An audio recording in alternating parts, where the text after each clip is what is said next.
Happening now, the last ships from China bringing cargo unaffected by President Trump's massive new tariffs are sailing into American ports. So that means the countdown to supply shortages and rising prices has officially begun. Goods that were loaded after April 9th are going to be hit with a 145% tariff. Huge tariff. Let's go to New York right now. CNN business and politics correspondent Vanessa Yurkevich is watching all of this unfold. Vanessa, how soon will we see the prices on Chinese-made products jump here in the United States?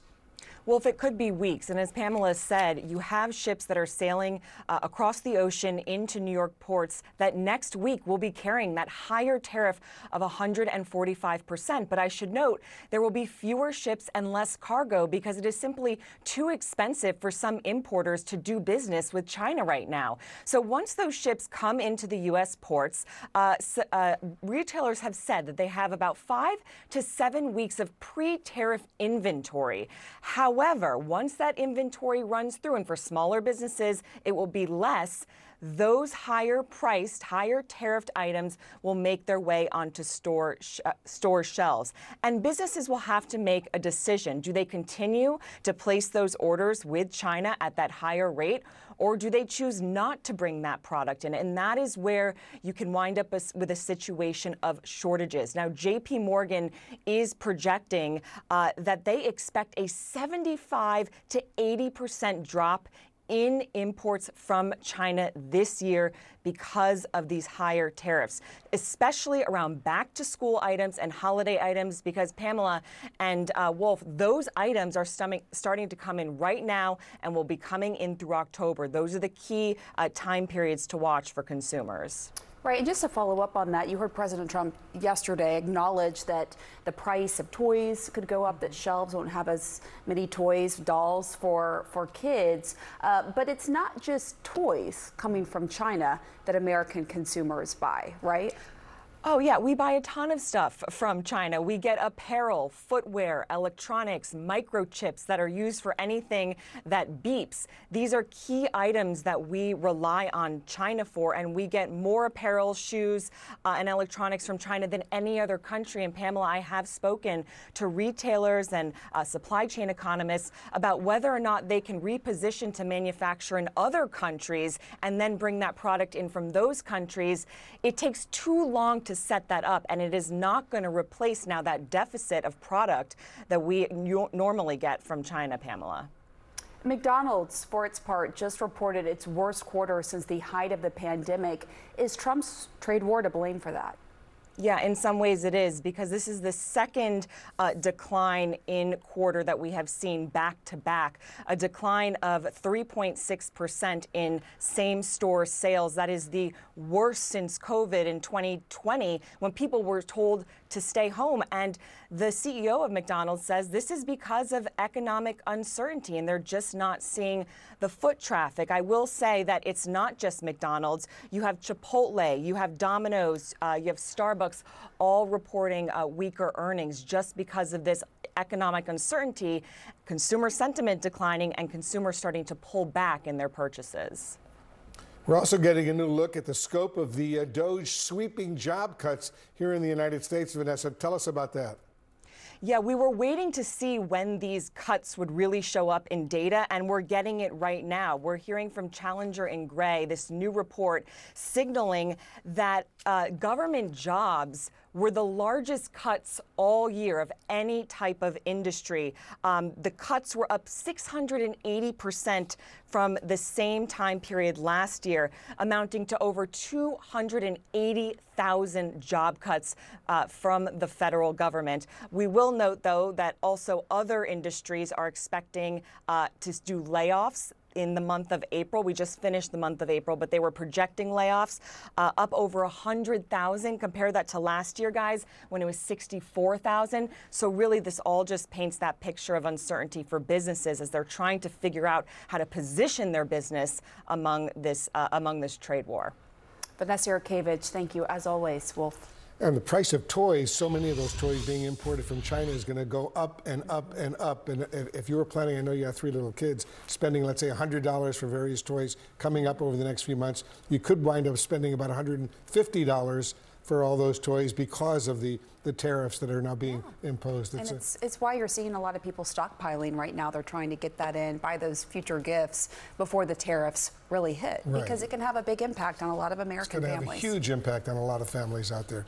Well, while Americans in the world brace for the full impact of the Trump tariffs, the head of the largest U.S. automaker is revealing the looming cost in actual dollars. General Motors CEO Mary Barra says that the tariffs will slash her company's earnings between $4 and $5 billion this year. This is the first such forecast released by a major company and was delayed a few days after President Trump signed an executive order easing some auto levies, details of which we don't have. Well, it comes a day after a report showing that the U.S. economy actually contracted in the first quarter of this year. President Trump blaming his predecessor, Joe Biden, while his economic advisors played down those numbers. One economist says the 0.3% decline may actually be sugarcoating what is to come because importers and consumers are stockpiling goods ahead of the tariffs. He says the second quarter GDP could be brutal. We get another big indicator of the state of the U.S. economy tomorrow, and the April jobs numbers are announced. Keeping a keen eye on that report. Matt Egan, I want to bring him in at this point. Matt, let's start with these auto earnings, very specifically GM. We heard from her today on CNN, speaking to Erin Burnett, our colleague. What did she say about her company and tariffs, very specifically?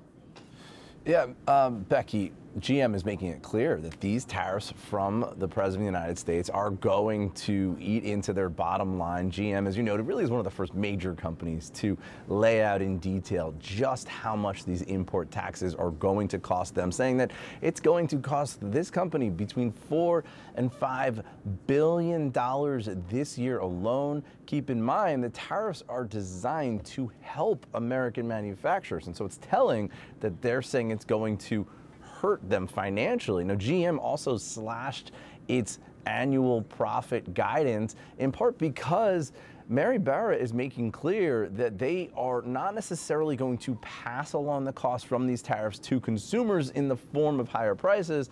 Thus, that's why it's going to eat into their bottom line. Take a listen to what Mary Barra told Erin Burnett earlier. We do know that there's more conversations going on. For instance, the negotiations going on with Japan and South Korea, China, and many of the other countries that impact from a supply chain perspective. So we think that there's more impact potentially. But again, right now, the clarity that we got was so important because it allows us to make decisions for our footprint in the U.S. and in North America to be able to respond to the tariffs and make sure that we have a growing and strong U.S. auto industry. So GM clearly talking about the impact here of the tariffs. And it's not just GM, right? We've heard from a number of major corporations in the last 24 hours or so. McDonald's reporting its weakest sales since COVID. Harley-Davidson abandoning its financial guidance, all because of tariffs. Becky?